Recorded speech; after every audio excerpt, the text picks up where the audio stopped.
gente, na última aula,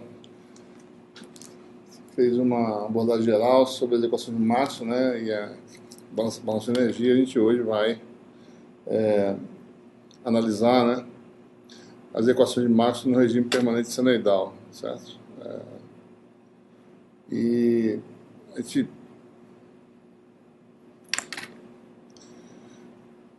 no regime senoidal, né, em algumas situações, a fonte da radiação ela tem uma banda tão estreita que você pode admitir que praticamente toda a energia está sendo modulada na frequência ômega, né? Então, os campos físicos, que essas letras redondas, né, fazer assim, um campo, né, que depende de x e t, certo? Vai ser escrito como uma parte real, né, de um fasor complexo, letra reta, certo? Função só de x, né, exponencial complexa de j ômega t, né, certo? Ou seja, a dependência temporal já é conhecida a priori, né? Então você está excitando suas variações de carga, de corrente, etc., variam na frequência ômega, né?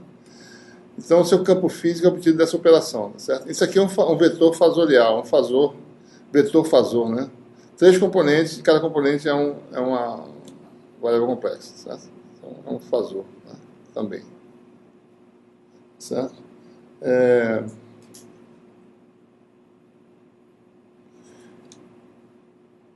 Então veja, isso aqui pode ser escrito assim também. Isso aqui pode ser escrito como um meio do vetor mais o complexo conjugado, né? Certo? Eu vou tirar o argumento aqui, mas está implícito que ele depende das coordenadas, certo? Mas o conjugado de A, né, exponencial de menos j ômega t, certo? Então é a mesma coisa, né? Isso aqui dá 2 vezes a parte real, sobre 2 dá exatamente isso. Só lembrando, A é um vetor, né, que tem componentes complexos, né, que podem ser colocados da seguinte forma: A1, uma fase alfa1, né, por exemplo, cartesiana, né?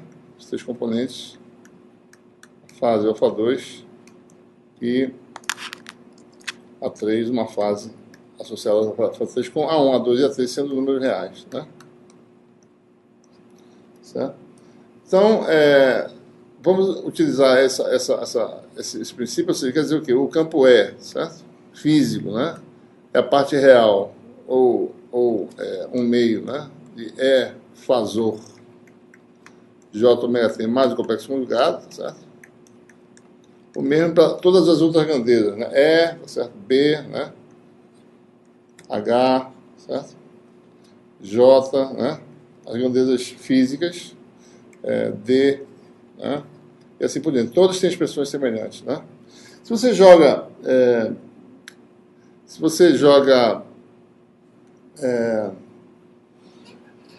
por exemplo, a equação rotacional de E, né? Só para dar uma ideia, né? Rotacional de E, né, igual a menos dBdt, né? Usando essa expressão aí para E e B, então isso aqui vai ser rotacional, certo? De E exponencial de j ômega t mais complexo conjugado, né, igual a menos derivada em relação ao tempo, a derivada só dessa função, certo? Então aparece aqui menos j ômega, né, no caso, né, B exponencial de j ômega t, né, certo? Mais o complexo conjugado. Ou seja, se eu satisfizer apenas uma parte dessa parte, se eu definir que a equação de Maxwell, né, se eu falo que a equação de Maxwell é rotacional, olha só um desses termos. Se eu impuser que rotacional de E, né, seja igual a menos j ômega b, né, essa equação de cima é satisfeita, certo? Então, se eu fizer uma equação complexa agora, não uma equação real, se eu fizer agora no regime, né, fasorial, que a equação de Maxwell seja essa aqui, então a equação original é satisfeita. Porque isso aqui vai cancelar com isso, e o complexo conjugado vai cancelar com isso aqui. Tá? Então, a equação de Maxwell passa a ser, no regime fasorial, essa equação que envolvendo os fasores complexos, né? Rotação de E igual a menos J ômega B. Ou seja, o que a gente faz? A gente simplesmente tira os campos físicos, na prática, né? Coloca os fasores, derivadas, você multiplica, você substitui por J ômega. Essencialmente é isso. Né? Então, no regime fasorial, divergente de D, fasor, né? Igual fasor ρ, certo? Opção escalar. Né? Rotacional de H, né? No regime fasorial igual a J, né? Mais dd dt, que é J ômega, né? Derivada J ômega D. Tá? Divergente de B igual a zero. Certo? Então, nós eliminamos uma derivada no problema da gente. Não temos derivada com relação ao tempo mais. Certo? Então, temos essas equações igual só equações que são no domínio espacial. Né?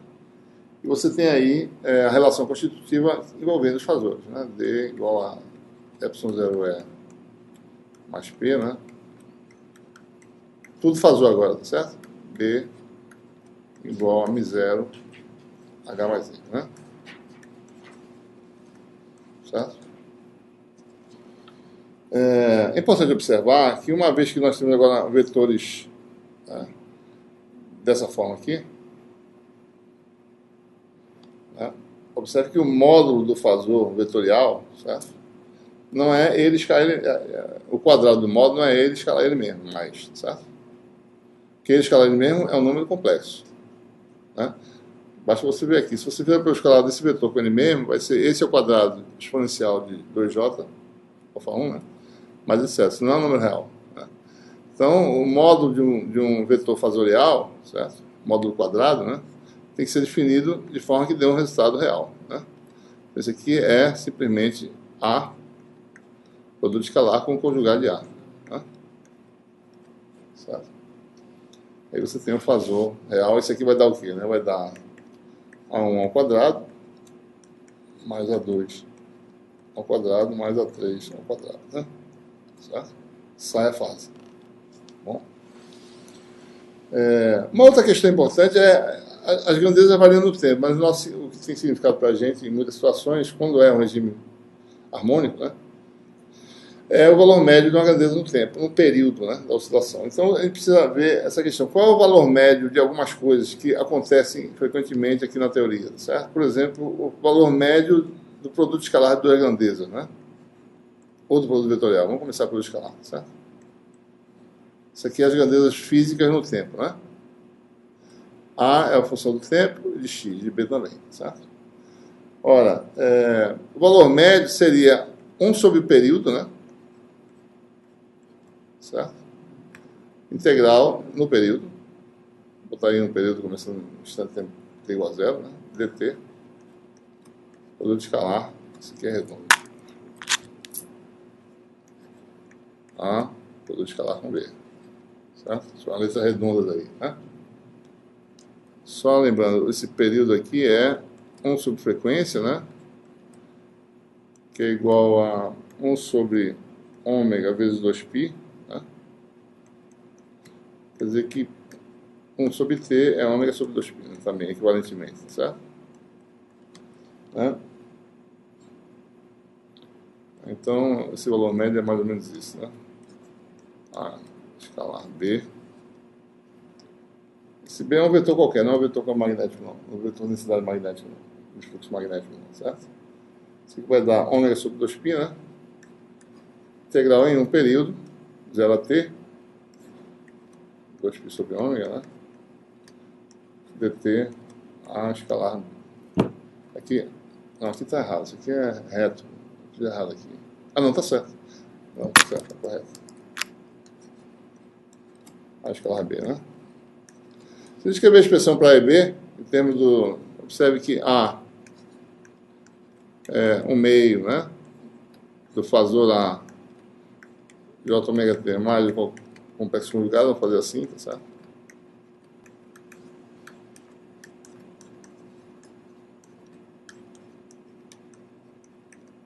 Se fizer pelo escalar aqui, você vai ter vários termos aí, né?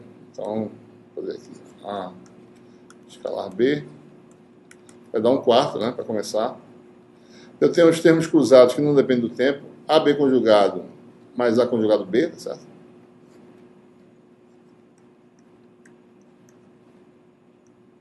Tá assim, mais o complexo conjugado, né? Certo? Ele tem termos cruzados, né? AB e A conjugado B conjugado, mais AB. Agora, com a função do tempo 2 ômega t, né? Isso aí oscila na frequência dupla, certo? Mais complexo conjugado dessa expressão aqui, certo? Tá? Se eu calcular agora o valor médio, né, num período, certo? Se eu integro isso aqui no tempo, né? Esse aqui é a função constante no tempo. Isso aqui vai dar um período que é 2π sobre ômega, né? Vezes isso, certo? A integração. E essa integral aqui dá zero, certo? Então, o valor médio, né, vai ser, o valor médio, só você olhando a expressão original aqui, né? Vai dar 2π sobre ômega que cancela, né? Então vai sobrar aí, o valor médio vai dar isso aí, né? O valor médio de um produto desse tipo, né? Aqui, é 2π sobre cancela, né? Vai dar 1/4, né?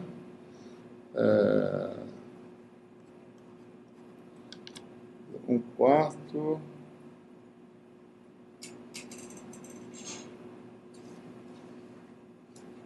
sobre ômega.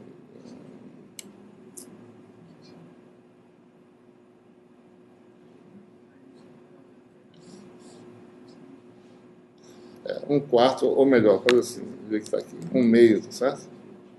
1/2, né, da parte real, certo? De 1/2 de AB conjugado. Tá?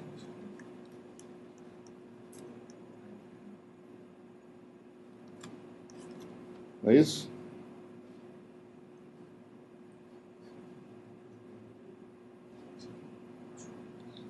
Aliás, desculpe, eu tô... Não, isso aqui está errado, peraí. Isso aqui dá 2 vezes a parte real disso, né? Eu tô confuso. Então vai dar exatamente 1/2, tá certo? Desculpe. Fazer assim que é melhor. Isso aqui dá 2 vezes a parte real de um deles, vezes 1/4 dá 1/2. Isso aqui vai dar, então, parte real de 1/2 do produto escalar dos fasores A com B conjugado, certo? Tá? Então, para mim saber o valor médio de grandeza, basta saber 1/2 do produto escalar dos fasores primeiro com o segundo conjugado. Tá? Certo? Em particular, o valor médio de uma grandeza quadrática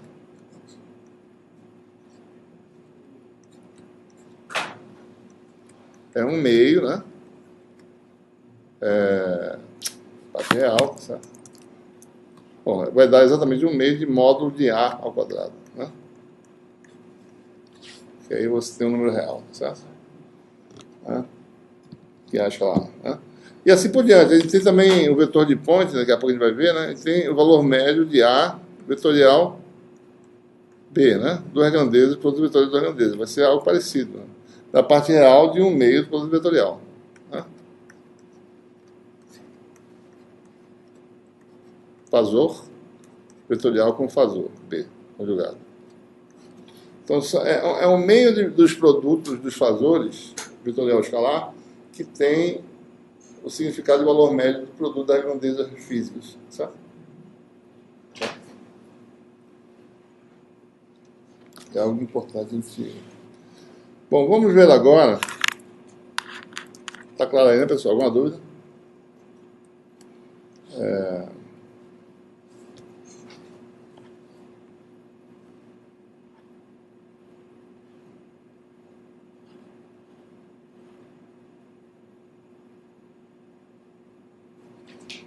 Vamos ver agora, tá certo?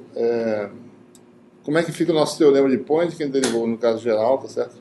Vamos interpretar algumas propriedades, começar já a poder interpretar algumas propriedades de meios materiais, né? Então vamos ver o teorema de Point, como é que ele fica, né?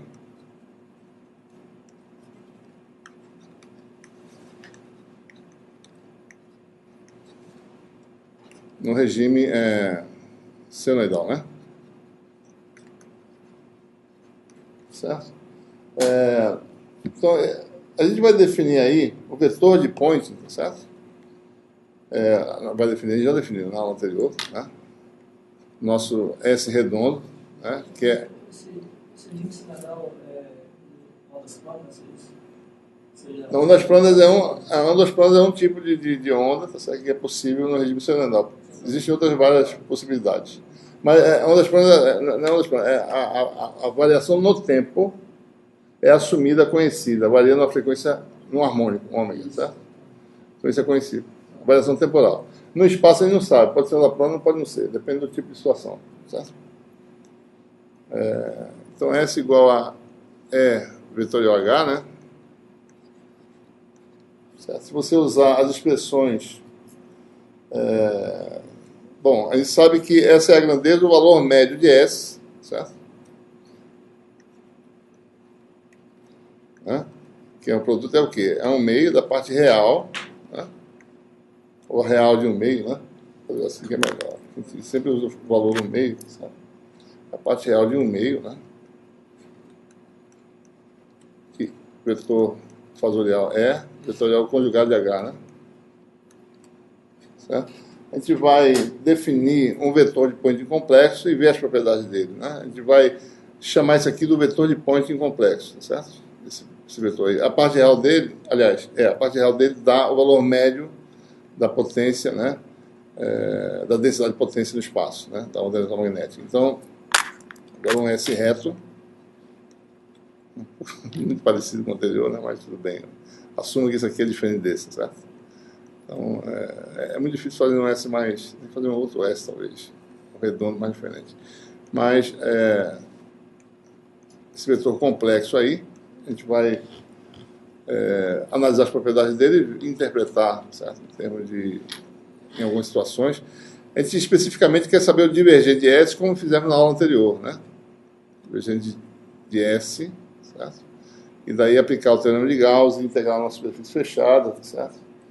Isso aqui vai dar um meio do divergente de E vetorial H conjugado, né?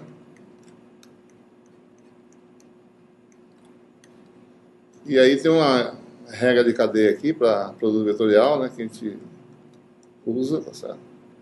Que é o segundo vezes o rotacional para o escalar do primeiro.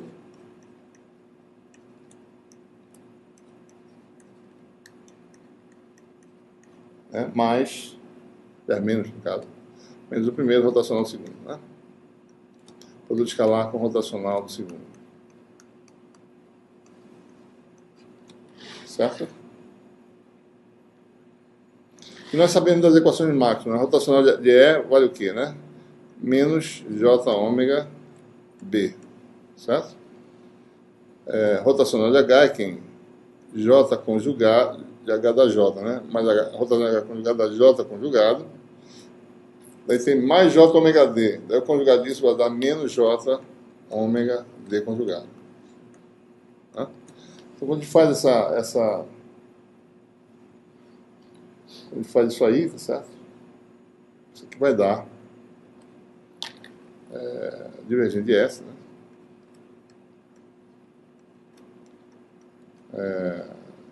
Bom, aqui você tem um termo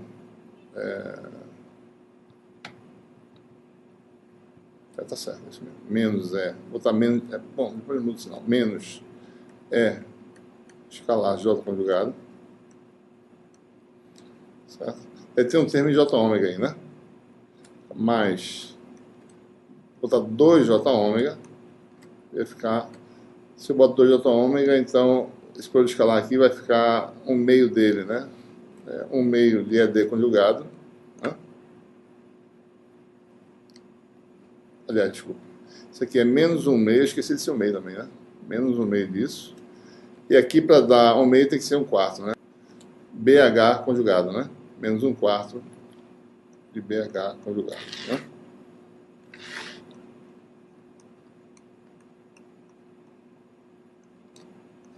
Certo? Observe que nós temos várias grandezas complexas aí, tá certo? Na realidade, eu quero menos divergente de S, porque a gente quer saber o fluxo para dentro de uma região. Então, menos o divergente, aqui vai dar mais, certo? E aqui vai dar menos, né?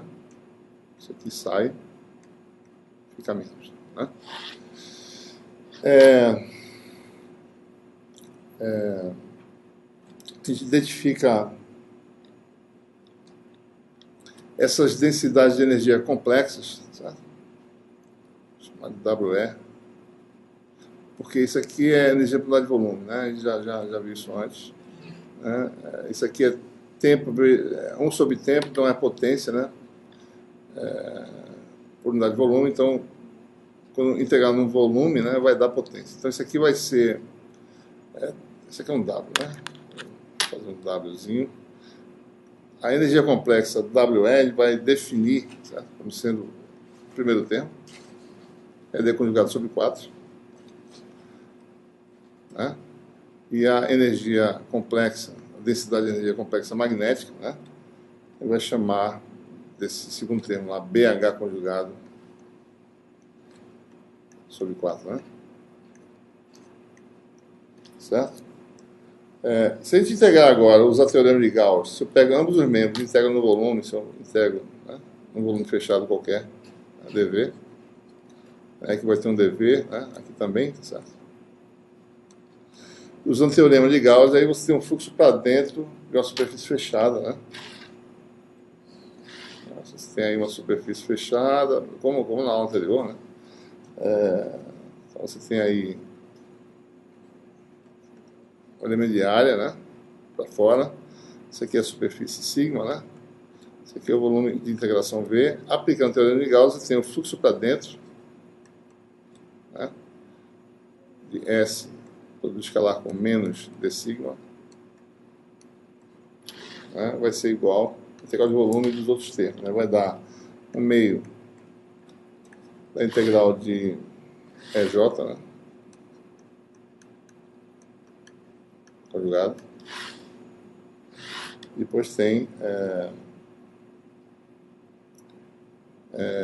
menos J, 2 ômega, diferença de dois termos, né? Chamado de WE e WM, certo? Quem são esses termos? Bom, WE é a integral da densidade de energia complexa, né, no volume. W é minúsculo, dV. WM maiúsculo, né, também, certo? Tá? São energias complexas aí, né?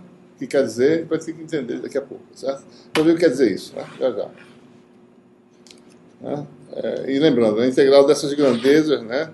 Que no regime fasorial, a densidade de energia é D conjugado sobre 4, certo? E a outra vai ser BH conjugado sobre 4, né? Bom, vamos analisar o que acontece em algumas situações, certo? Alguns meios, né, que têm algumas propriedades mais ou menos conhecidas, né? Por exemplo, meio não condutor, meio condutor, né? O que significa um meio linear com uma certa propriedade do epsilon e do mi, né? Então, vou analisar esse resultado em alguns casos. Nesse primeiro caso aqui, né, admita um meio não condutor, né, meio isolante, tá certo?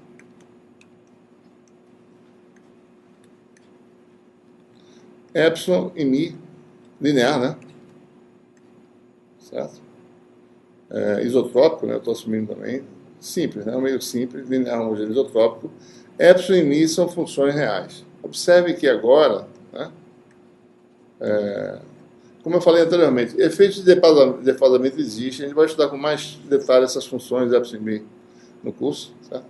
Então, se houver defasamento de fasores D e E, é porque o fator de multiplicação é um número complexo por parte da imaginária, né? Então, epsilon e mi podem ser complexos, certo? Os efeitos de absorção, né, e defasamento, você aplica um campo, a resposta não é instantânea, tem um defasamento, certo? Então, esse defasamento de perdas fazem com que esses parâmetros materiais possam ser complexos, né? A gente vai ver isso com detalhe, certo?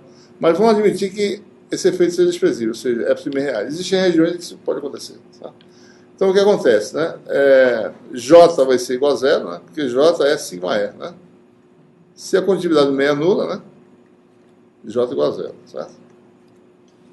Né? E, então, você tem aí a densidade de energia magnética, elétrica, aliás, 1/4, né? De ED conjugado, não é isso? Engraçado, né? Tá certo. D conjugado é epsilon E conjugado. Epsilon é o número real. Né? Então vai dar epsilon sobre 4, né? Módulo de E. Módulo mesmo do fasor, tá certo? Ao quadrado, né? Mesma coisa para WM, né? Densidade de energia magnética. Vai dar epsilon sobre 4, módulo de BH conjugado, né? Mi, módulo de H, né? Ao quadrado, né? Certo?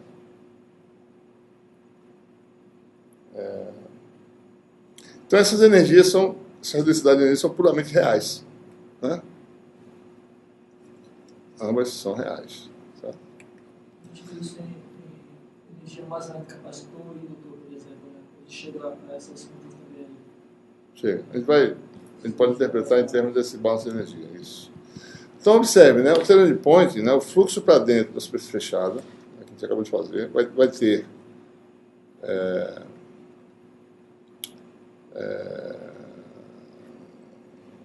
integral de S, né? Menos d sigma, né? O primeiro termo, que é o termo de condutividade, vai embora, né? Isso aqui não existe, certo? Isso aqui é real, né? Então vai dar simplesmente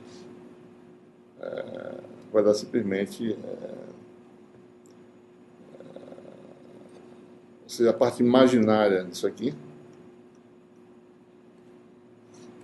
vai dar menos 2 ômega, né? WE menos WM, certo? Tá? E a parte real dá quanto? Zero. Ou seja, não existe potência ativa fluindo para o volume. Não tem dissipação, certo? Se tivesse parte real, a parte real quer dizer potência que está sendo dada pelo campo para fazer movimento de carga, etc, etc. Então não existe potência ativa. Tá? Queria até aproveitar a oportunidade para falar que aquela questão da última aula que eu falei, o sinal aqui pode estar errado, né, naquela questão da esterese, certo? Está correto.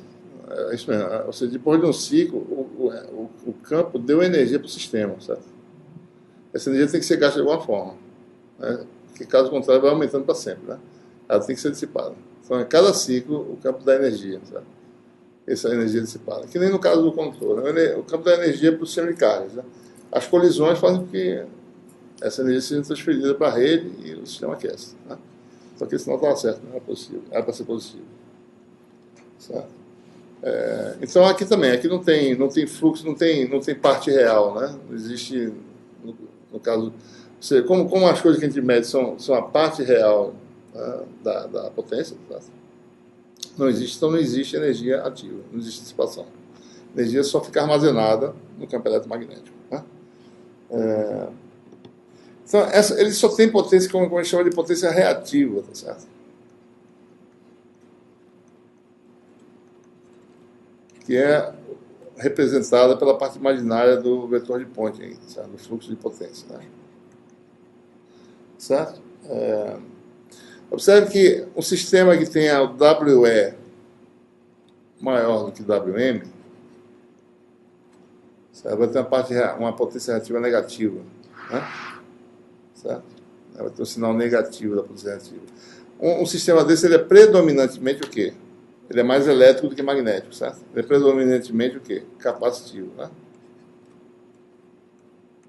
Indutivo, né? Tem mais energia magnética, a energia magnética predomina aí, no caso. Certo? Muito bem. Então,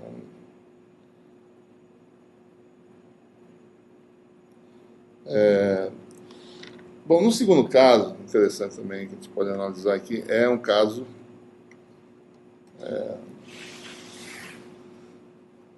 um meio condutor satisfazendo a lei de Ohm, ou seja, a relação entre J e E é do tipo J igual a sigma é a condutividade, né, elétrica. No caso, a divergência, o divergente de S.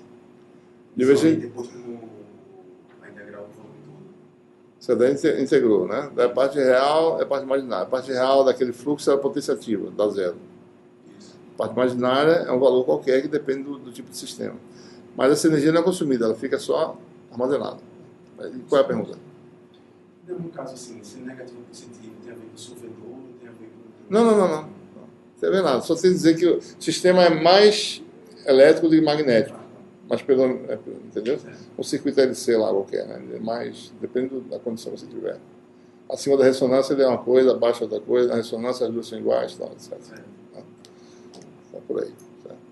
O segundo caso é esse aqui. O que acontece se você tiver essa situação, tá certo? E ainda, né? E esses parâmetros reais. Porque observe que sigma pode ser um número complexo também, tá certo? Por questão que eu falo para vocês, né? Um número complexo quer dizer que no campo físico ele não está em fase, digamos, com o campo aplicado. Quer dizer isso. O J resultante não vai estar acompanhando exatamente em fase com o campo aplicado. Então, sigma pode ser complexo. Né? Mas vamos admitir que o sigma seja real e o epsilon e o mi também, certo? Ainda, né? Certo? Então, o que acontece? Né? Olha, nesse caso, né? O primeiro termo lá do balanço de potência, tá certo? Se a gente olhar para cá, né? Essa equaçãozinha está aqui. Isso aqui vai dar J igual a sigma E, sigma conjugada é igual a sigma, porque sigma é real. Isso aqui vai dar sigma módulo de E ao quadrado. E os outros termos permanecem o mesmo. Agora eu tenho a parte real, tá certo? Diferente de zero, né? A parte imaginária permanece sendo a mesma coisa que tem aqui antes. Não mudou nada. Certo? Então você agora tem uma parte real, né, da potência que flui para o volume, né? A parte real disso aqui, S escalar menos d sigma, né? Vai dar exatamente o meio da integral do volume de sigma módulo de E ao quadrado, né? Que é positiva, tá certo? Isso aqui quer dizer o quê? Dissipação de energia, né? Um resultado positivo quer dizer energia do campo para o sistema de portadores. Você tem esse resultado aí, certo? Fica bem claro, né? Muito bem. O terceiro caso aqui. Vamos fazer o caso 3. Continua meio condutor, ou não, tá certo? A gente vai ver. Ele quer colocar condutor para vocês poderem entender o significado do resultado. Um meio condutor satisfazendo a lei de Ohm, né? E agora você vai ter a possibilidade de epsilon e mi números complexos. Quer dizer o quê? Eu tenho defasamento, certo? Quais são as implicações de defasamento? Né? Um meio que produz defasamento entre campo aplicado e resposta, certo? Então, epsilon vai ser escrito assim, parte real. Eu vou botar aqui um sinal, já a gente vai entender porquê, né? Quero só fazer um alerta rápido para quem fez física, né? A gente aqui usa J, né? Então, o seu I é nosso menos J, certo? Menos J. Então, mude o sinal de tudinho. Lá é exponencial de menos I ômega t, aqui é exponencial de J ômega t, certo? O problema é esse. Então, a gente muda o sinal aqui. Então, a gente tem que se acostumar com a anotação daqui, certo? O I é menos J aqui. O I é menos J aqui. Certo? Então, observe, lá vocês definiriam mais I, certo? Vocês botariam aqui mais I. Certo. A gente aqui vai botar menos J, certo?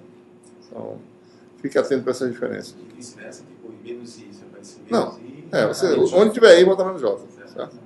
Só se o cara que fez o paper, o que você misturou os dois, aí tudo bem. Mas você pode fazer a sua anotação, desde que você mantenha a consistência. Certo?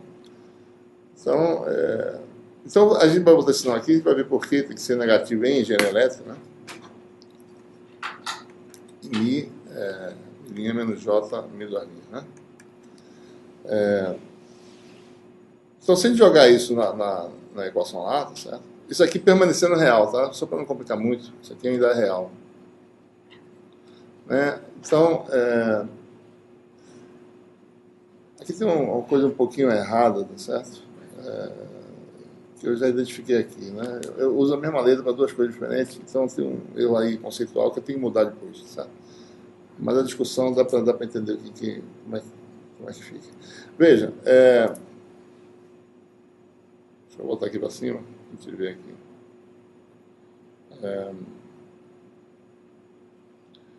No cálculo do WLWM, né, vamos fazer aqui separado, certo? Essencialmente,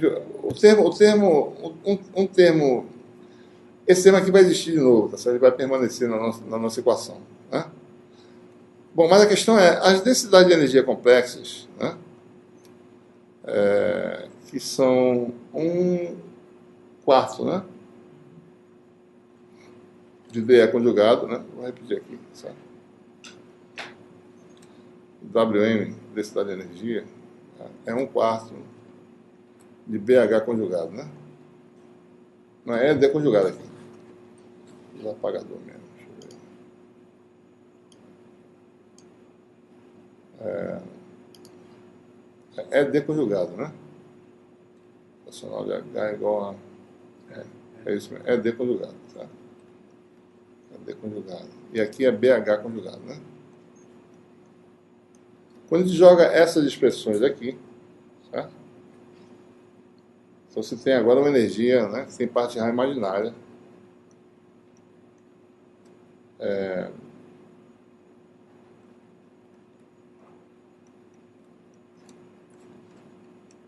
Complexo conjugado, né? Dá isso aí, certo?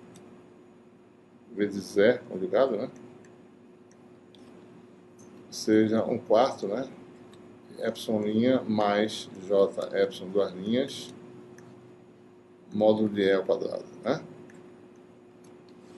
Certo? E para ômega M, aliás, WM, isso é um W, né? W minúsculo, você vai ter 1/4, né, de BH conjugado, e B é MH, tá certo? Então, milinha menos J mi 2 linhas,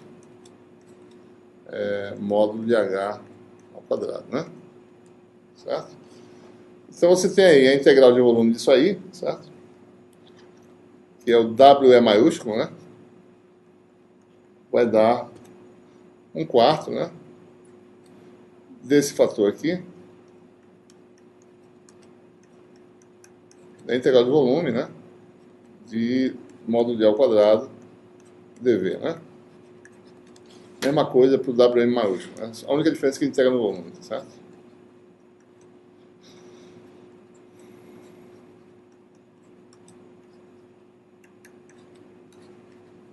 Módulo de H conjugado ao quadrado, dV, né? Certo? Bom, quando a gente joga isso na expressão, a gente fica com o fluxo para dentro do volume, né?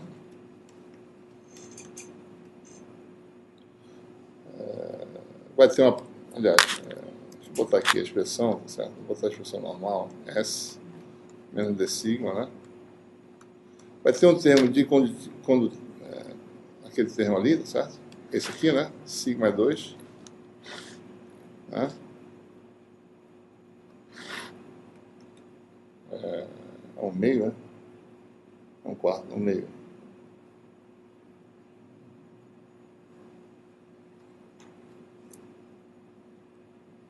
Só tem alguma coisa estranha aqui.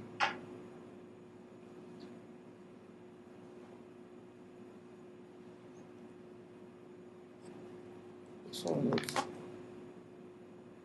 Quer dizer que tá errado. Ah, não, tem 2 de atômica lá. Tá certo, ok. Vai dar 1/2. Não, tá certo. É 1/2, né? 1/2.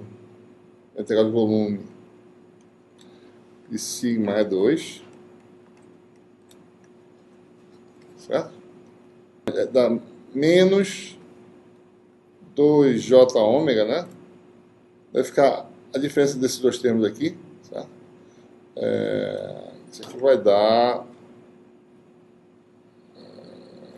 Tira isso aqui e bota um 2 embaixo, né? Vai se decidir. Epsilon' mais J epsilon 2 linhas. Isso aqui é menos, né, pessoal? Menos, né? Integral de E2 dV, né? Menos milinha menos J, mi duas linhas, módulo de H2, dV, né? A gente vai agora combinar as partes reais todinhas, certo? Bom, isso aqui daria, então, aqui, ó, a parte real aqui, ó, menos J com J dá menos 1, com menos dá mais. Então, eu tenho o termo 1 meio, a integral de volume, sigma mais ômega epsilon, duas linhas, certo? Eu teria aqui mais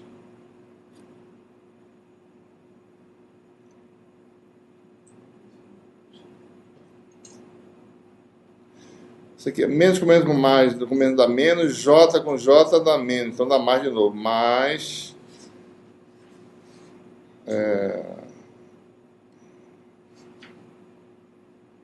certo isso aqui, né? Ah não, isso aqui é diferente, não, é isso que eu estou achando estranho. Isso aqui dá isso vezes módulo de ao quadrado. E tem mais um outro termo, né? Mais 1 meio de integral de volume, ômega, mi duas linhas. Na nota de aula não tem esse mi duas linhas não, né? Acho que eu tiro, certo? Módulo de H ao quadrado, certo? Ó, ômega, mi duas linhas. Menos com menos dá mais, com menos dá menos. J com J dá menos 1, então dá mais de novo, certo? Então tem essa soma de números reais aí, mais tem o que sobra é isso aqui, né? Sobra o quê? Vai sobrar parte real disso aqui. Vai ficar, aliás, menos esse termo aqui, vai ficar menos J ômega. Se você quiser, menos 2J ômega, daí fica 1/4, né? É isso aqui. Integral de volume de 1/4 de epsilon linha módulo de E ao quadrado dV menos integral de 1/4, né? Milinha módulo de H ao quadrado dV, né? Certo? O que quer dizer isso, né? Primeiro, né? A existência de uma parte imaginária negativa, né, para epsilon e para mi, implica no aumento na... Veja, a parte real do vetor de ponto é esse termo aqui, né? Então, parte real do fluxo de potência, no caso, né? Parte real do fluxo para dentro, agora é dado por essa combinação de termos aí, 1 meio, né? Integral sigma mais ômega epsilon, duas linhas, módulo de E2. E tem mais um termo ainda, que é o termo magnético, 1 meio de dV, certo? Ômega mi, duas linhas, módulo de H ao quadrado, né? Pronto. Parte real é isso aí, certo? Então, isso é potência ativa. Quando não tinha parte imaginária, esse termo não existia, nem esse aqui, certo? Com a existência de uma parte imaginária, seja para epsilon, seja para mi, há um aumento de perda no sistema. Então, existe energia, perda de energia elétrica, dado por esse termo aqui, certo? Efetivamente, e perda de energia magnética, né? Que aparece devido ao mi duas linhas. Para o sistema passivo, epsilon duas linhas e mi duas linhas têm de ser positivos. Ou seja, a parte imaginária da permissividade elétrica e da permeabilidade magnética tem de ser... tá aqui em cima, né? A parte imaginária é negativa, né? Então, esses parâmetros têm que ser positivos, epsilon duas linhas e mi duas linhas, certo? A parte imaginária tem que ser negativa para dar uma potência gasta no volume, certo? Então, isso é uma regra geral. O sistema passivo, epsilon duas linhas, parte imaginária do epsilon negativa, parte imaginária do mi negativa, certo? Só seria possível se o sistema desse energia para o campo, que não é impossível, certo? O sistema ativo poderia produzir esse efeito aí. Vamos esquecer um pouquinho só a permeabilidade, tá certo? Que é em frequências ópticas, o efeito de perda magnética não é tão grande assim, mais significativo é o efeito de perdas elétricas, né? E só olhar esse termo aqui, certo? Tudo se... Esqueça esse termo aqui, por enquanto. Mas se você olhar para esse termo, tudo se passa como se o sistema tivesse uma condutividade efetiva, que é a condutividade original, mais esse termozinho aqui, ômega epsilon do arnisto, certo? Então, isso tem um comportamento, digamos, de uma condutividade devido às perdas elétricas. Né? Você pega ômega vezes a parte imaginária do epsilon, né? Vezes o epsilon do arninha, né? Você tem aí um incremento, digamos assim, na condutividade, como se aparentemente a condutividade fosse maior do que originalmente. Né? Mesmo que o sistema não tenha condutividade, ele efetivamente tem uma condutividade dada por ômega epsilon do arninha. Certo? Na realidade, essa questão de condutividade e permissividade é uma questão de ponto de vista. Não pode falar que o sistema tem permissividade e botar a condutividade dentro disso. Porque tudo é resposta de portadores, né? A gente separa os ligados dos livres. Os livres falam em condutividade. Os ligados, a gente fala em permissividade, né? Os dipólos elétricos, etc. Mas a gente podia tratar todo mundo junto e chamar de uma propriedade qualquer, certo? Tudo bem.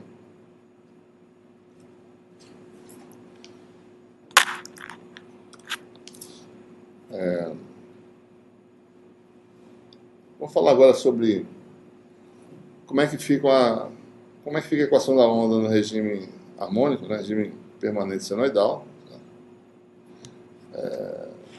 Vai especificamente obter aí a equação de Helmholtz, né?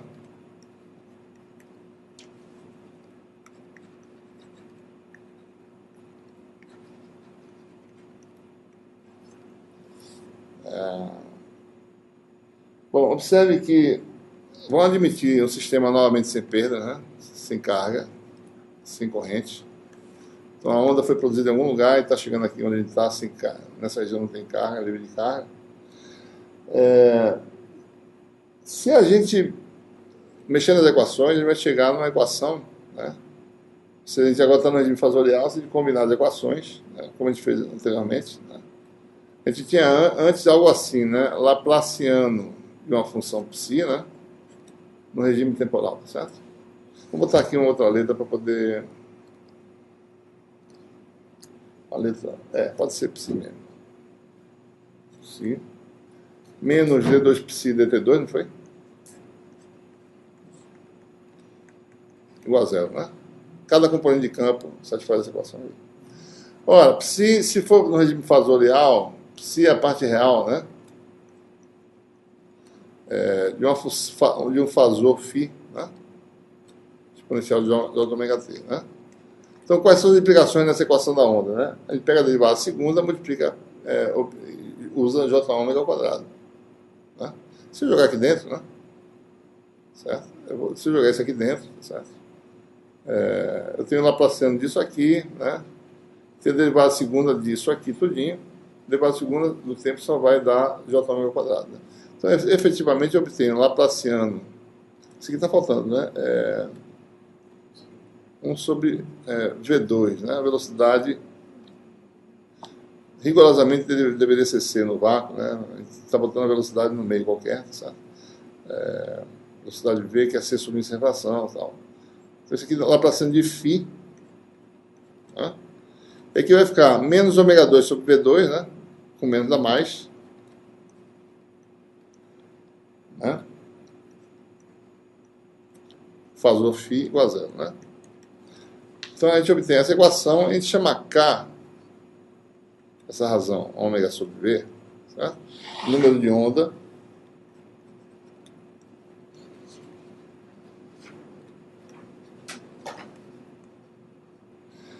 Isso aqui é o análogo, essa aqui a gente pode chamar de algumas coisas. Isso aqui é como se fosse a frequência espacial também, certo?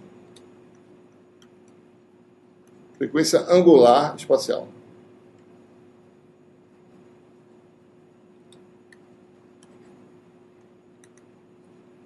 Ou seja, a gente vai ver já isso aí, tá? Que é comprimento menos 1, né? A frequência é radianos por metro, né? Certo? É 2π sobre lambda. 1 sobre lambda depende, é para espectroscopista, tá certo? Aqui é 2π sobre lambda. O ômega, por exemplo, né, é a frequência angular, né? 2π sobre t, né? O casinho e o casal, né? É porque um tem dois pios, não. Tá. Então é o mesmo significado aqui, tá certo? A gente vai ver já já. Mas isso aqui é o número de onda, tem a mesma unidade, é metro a menos 1, que é tempo a menos 1, é parecido, tá certo? Bom, então a equação da onda, para qualquer componente, eu poderia escrever assim, né? Usando aquele campo vetorial, aqueles 6 componentes, né? 3 de E, 3 de H, certo? Um fasor com as 6 componentes. Então teria essa equação aqui, certo? Igual a zero, né? Então veja, no caso, suponha que a gente possa representar, né? Vamos representar assim de coordenadas cartesianas, a solução mais simples para esse problema, certo? Vamos voltar para o nosso psi mesmo, né? Aqui eu estou usando a letra redonda, né? Vou usar essa função aqui, φ. Suponha que a nossa onda, né? Uma das componentes do campo seja uma função de 3 variáveis. O tempo, né? Já sabemos que a dependência é harmônica, né? E vamos admitir que seja expressa no produto das funções, certo? Que soluções nós obtemos nesse caso aqui? É um tipo de solução que a gente pode obter para a equação da onda, né? Essa equação, especificamente, é diferente da equação da onda. A equação da onda tem derivada no tempo. Essa equação aqui é chamada de equação de Helmholtz. Tá? Então, qual é a solução da equação de Helmholtz para essa hipótese da função de onda aí, certo? Então, o laplaciano de φ, né? É d2 dx2, né? Mais d2 dy2 mais d2 dz2 aplicado a φ.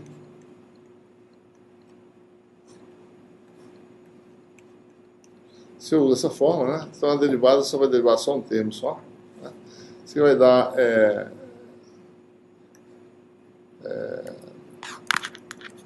GH, no caso, né? D2F dx2, né? Mais FH D2G dy2, seu laplaciano, né?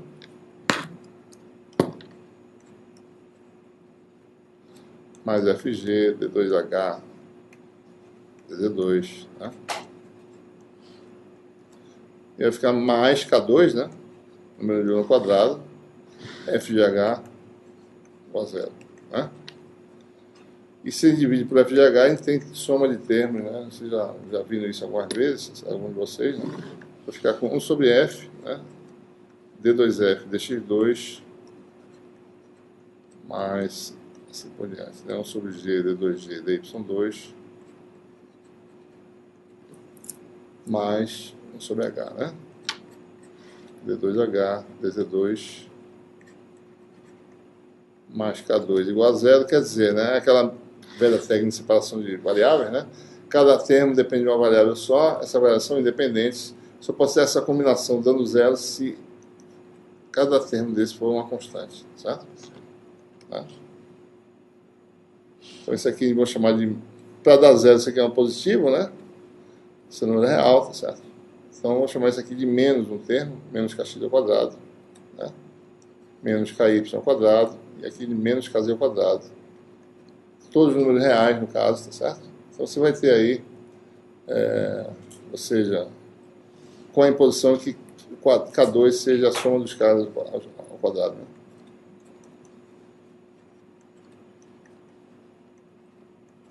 Certo?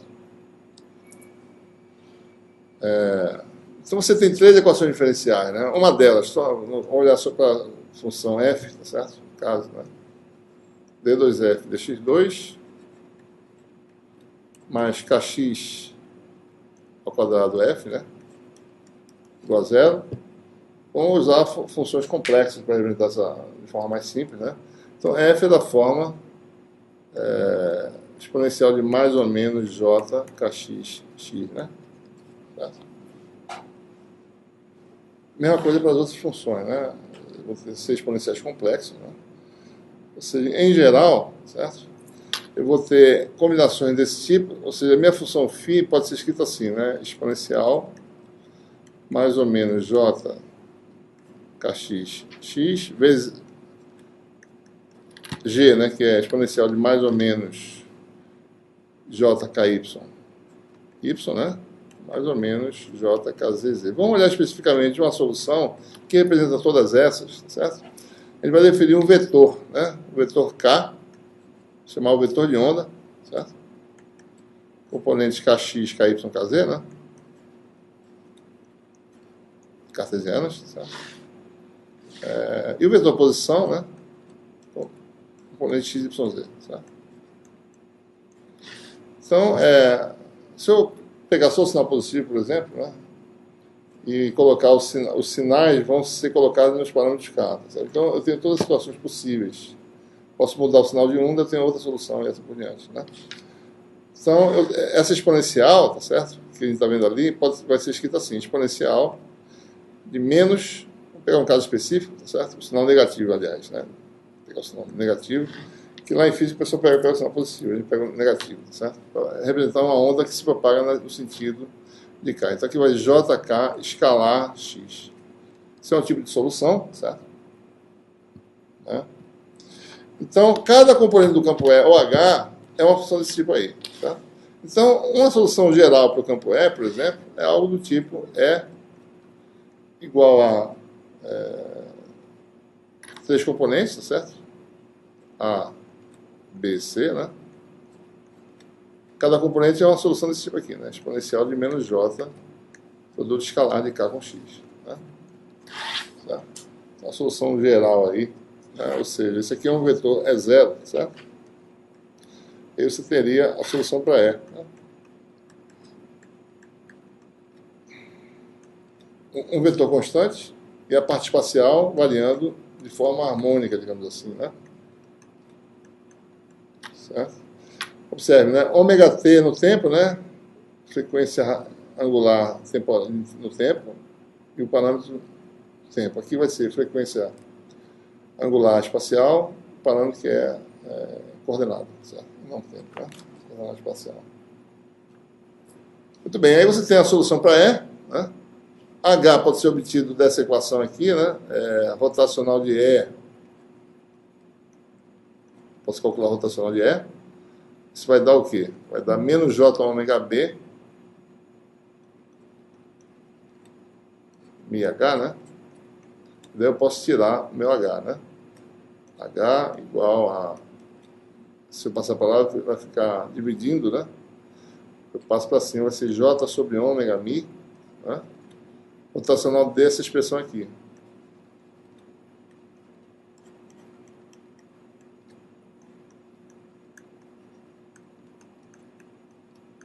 E a rotacional disso é fácil calcular, tá certo? Tem uma regra da cadeia, né? Aonde? Esse menos J vem para cá, né? Daí passa para cima e vira J. Né? Certo?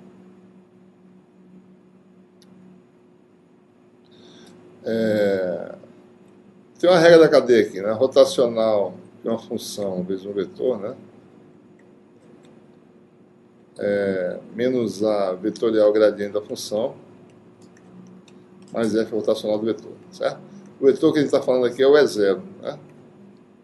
Certo? Rotacional de E0 dá zero, da constante. Gradiente dessa função, gradiente da função exponencial, é fácil mostrar que dá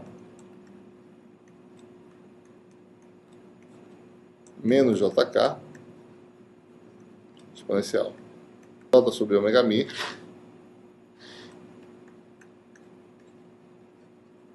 Certo? Daí o rotacional disso vai dar menos é zero, com menos dá mais, né? Vai ter um JK aí, tá certo? Vai ficar... Deixa eu ver aqui, vai dar menos, peraí. Menos com menos dá mais, não tem sinal. Vai ficar então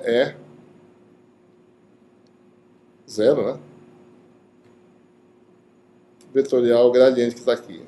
Vetorial JK exponencial de menos JK escalar X, né?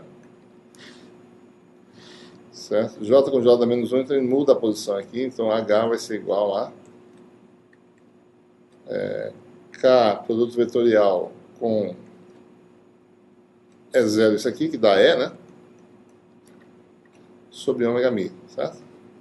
Onde E é a solução, aqui está aqui, certo? É isso aqui tudinho, certo?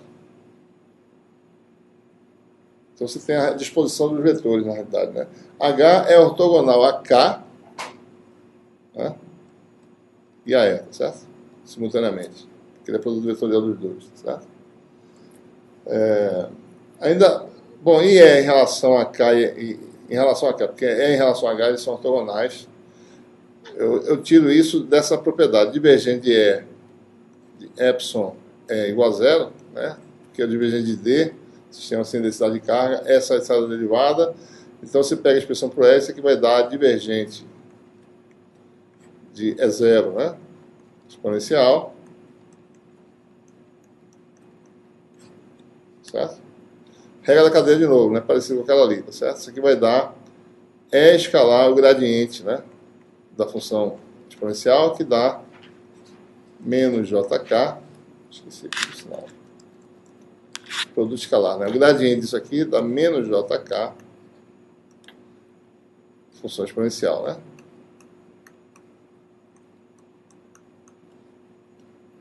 Certo? Isso aqui vai dar, então, produto escalar, isso aqui dá zero, né? Da densidade de carga, ou seja, isso aqui sai, né? Então você tem o resultado que K é zero, escalar K dá zero, né? Então, é ortogonal a K, certo? É ortogonal também a H, né? E H é o obtido produto vetorial, né, de K com E, certo? Então, se você tem K aqui, sentido, se você botar em qualquer lugar, bota ele aqui a 90 graus, né? Produto vetorial de K com E dá um H para baixo, né? Certo? O H está para baixo, né? K vetorial E dá para baixo. E E vetorial H dá para lá, né? E vetorial H, tá certo? Daria um vetor para lá. Admite que H são reais, sem fazor, tá certo? Só para a gente raciocinar, né? Que é o vetor de point, né? O vetor de point está apontando no sentido, né? No caso de EH reais, né? No sentido de K, o vetor K, né? Se vocês quiserem ver uma onda, né? Esse aqui, na verdade, é uma onda plana, senoidal, tá certo? A gente falou que, no caso, a gente gerou uma onda plana, né? Mostrou que as frentes de onda são planos de fase constante, onde a amplitude não muda, né? Aqui, basta que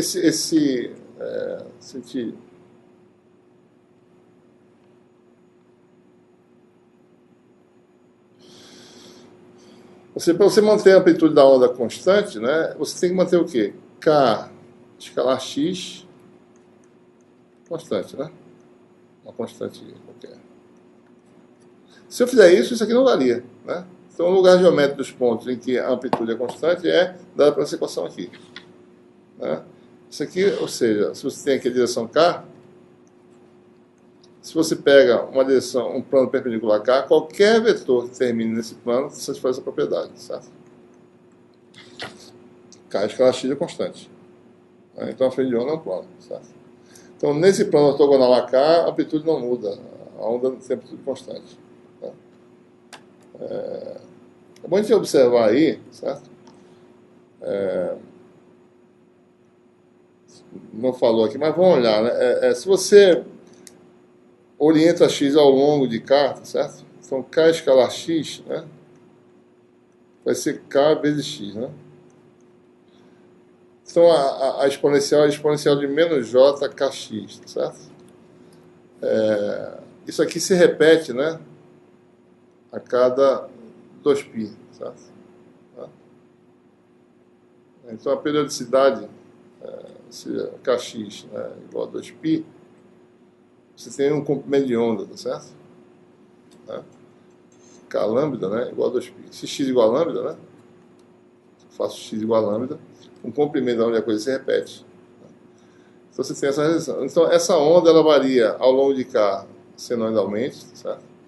E o comprimento de onda, ou seja, a distância entre cristas ou entre vales, se você quiser, melhor, é 2π sobre o número de onda K, né? Certo? Por sua vez, né, K é igual a ômega sobre V, né? Certo? Então tem aquelas relações, né? Ômega 2π vezes a frequência, certo? É igual a 2π sobre lambda, e você tem a relação conhecida, né, entre frequência, comprimento de onda e velocidade, né? Frequência é inversa do comprimento de onda, né? Certo? Deixa eu mostrar algumas coisas para vocês verem por quê. Se eu aumento, por exemplo, se eu aumento o comprimento de onda, minha frequência diminui, né? Por quê, né? Interessante isso. Uma é espacial, tá certo? Se eu no espaço vario o comprimento de onda, eu correspondentemente tenho uma frequência temporal, né, maior ou menor, né? Se eu aumento o comprimento de onda, eu diminuo a frequência. Na propagação, a frequência se mantém a mesma, né? Não, se mantém a mesma. Estou falando, se eu tenho ondas diferentes, uma com comprimento de onda maior que a outra, as coisas estão amarradas, né? A frequência alta com comprimento de onda pequeno, certo? A frequência baixa com comprimento de onda grande, né? Vamos ver aqui isso por quê, né? É fácil de ver isso aqui, tá certo? Deixa eu ver se tem aqui. Bom, primeiro, onda plana, né? Na verdade, você vê aí uma telha, tá certo? Deixa eu botar isso aqui no meio, vou aumentar um pouquinho. Você vê aí uma telha, né? Se propagando no espaço, certo? Mais ou menos assim. Mas isso ocupa todo o espaço, né? É uma telha infinita, tá certo? E a frente de onda está na direção ortogonal, né, a essas ondas, né, com esse formato. A questão a questão da... Deixa eu ver qual é aqui. Acho que senoide, né? Deixa eu ver se é isso aqui. Não é isso não. Peraí. A questão da relação entre frequência, né? Frequência e comprimento de onda, a gente pode ver aqui, né? Eu tenho, isso aqui é espaço, tá certo? Então eu tenho ondas com essa verde tem um comprimento de onda maior do que a vermelha, né? A frequência da vermelha é maior, né? O comprimento de onda é menor, tá certo? A frequência é exatamente isso aqui, ó. Você para no bom espaço e vê como é que está oscilando o campo, né? Então, ok. Aí você tem a frequência maior para quem tiver um comprimento de onda menor, né? A mais comprimida, ela oscila mais rapidamente. Por isso que tem aquela relação lá, né? Muito bem. Bom, você tem aí agora, como é que é o vetor de Point para onda plana, né? Senoidal. Essa onda, na realidade, nunca vai existir, ela não existe, né? Porque você precisaria, para ter uma onda perfeitamente com esse formato, você tem que ter um harmônico frequência pura, né? E você não consegue isso, certo? Toda fonte tem uma largura, né? Um espectro de frequências, né? Você ligou a fonte, tá certo? Então você começou a senoide em determinada distância de tempo, por causa disso ela vai ter uma largura, né? Se ela fosse infinitamente, tivesse começado dessa forma, mas isso é uma boa aproximação para algumas situações, né? Bom, o vetor de Point pode ser obtido, né? Calculando o vetor complexo, né? Do Point complexo, certo? O meio de E vetorial H, né? Você tem E0 exponencial, né? Menos JKX. Vetorial H, que tem a expressão, né? Que é K vetorial E0 conjugado de H, né? K vetorial E0 conjugado, né? Você tem aqui exponencial de menos J conjugado, vai dar mais J, sobre ômega mi0, ômega mi, né, no caso. Certo? Esse KX aqui dá 1, né, esse produto, certo? Então você vai ter essencialmente o produto vetorial E0, vetorial K vetorial E0 conjugado, produto triplo, né, no caso. Isso vai dar esse com esse, vezes K. E daí eu tenho um produto escalar desse com esse, né, vezes a zero conjugado. Né? Mas o produto escalar desses dois dá zero, certo? Porque são ortogonais. Tá? Então aí você tem o vetor de point, né?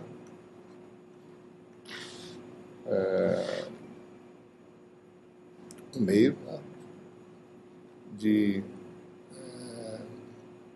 K módulo de E0 ao quadrado, né? Sobre ômega mi. Tá certo.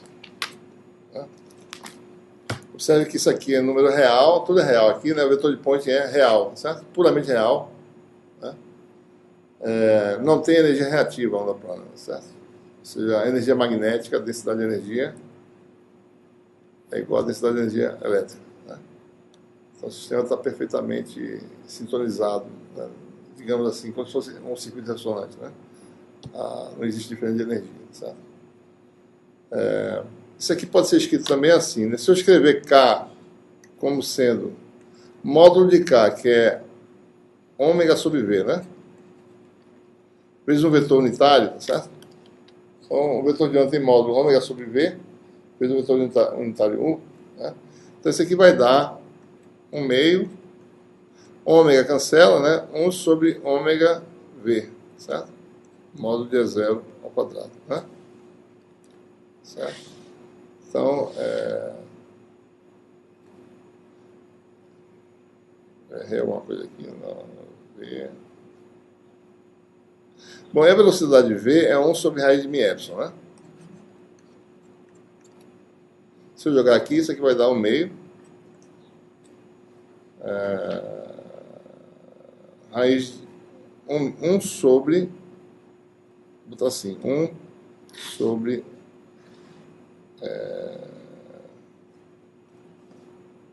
tem um ômega a mais aqui, isso que eu estou achando estranho. Estou olhando para esse negócio aqui. Não é ômega, é mi V isso aqui, certo? Isso aqui está errado, é mi vezes V. Não tem ômega não, né? Então, mi vezes V é mi sobre raiz de mi epsilon. Então, vai dar raiz de mi sobre epsilon, elevado ao meio. Né? Isso tem dimensão de impedância, tá certo?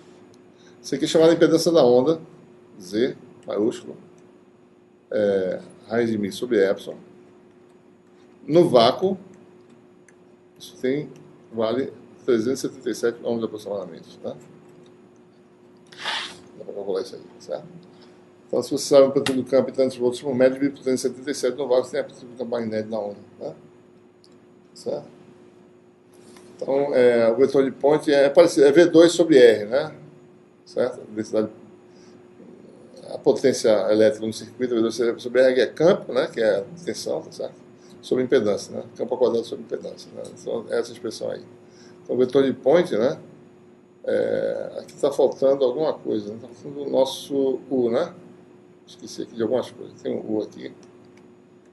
Então, o vetor de point, ele aponta no sentido do vetor de onda, que vale, né? Tem esse valor aí, certo?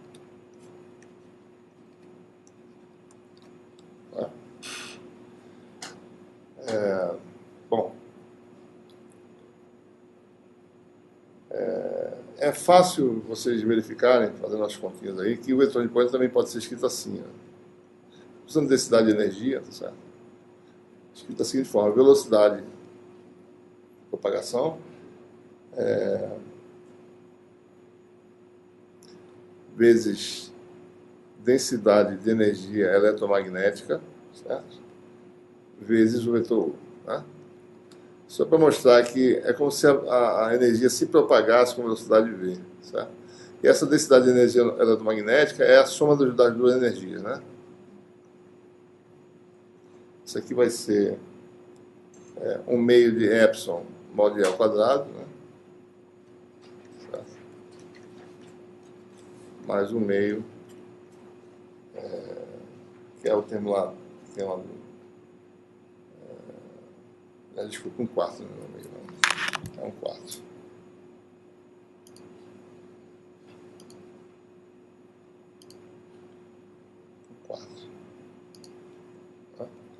É fácil verificar isso aí. É como se a energia viajasse na velocidade v, né? Certo? É fácil verificar isso aí. É só jogar as inspeções, né, os campos, para a gente observar isso aí. Certo? Bom, acho que a gente vai parar por aqui hoje. Né? Uma dúvida aí, pessoal? A gente vai ver alguns outros tipos de onda que ocorrem, né? Depois, nas próximas aulas. Certo? Depois a gente tem um modelo clássico da resposta da matéria à radiação eletromagnética, né? Vai se entender melhor, certo?